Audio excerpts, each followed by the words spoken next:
Yan, mga brothers, sisters, yan. Mahirap po yung trabaho namin dito sa loob. Nagpupursige para mamuhay po yung pamilya nila. At saka, kailangan po ng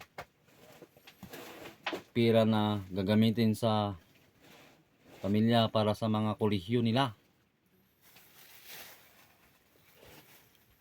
Kaya porske sila na makatapos yung mga anak nila.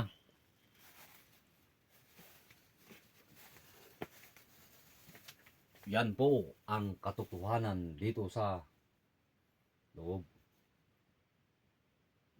Kahit mahirap, kahit danger, gawin nila para sa pamilya. Gustong gusto nila makatapos yung mga anak nila, pero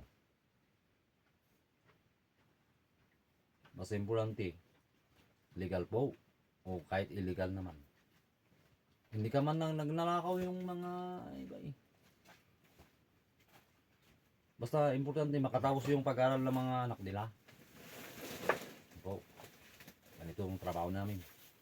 So, ito yung mga kasama natin. Yan. Porske gino silang makatapos yung mga anak nila.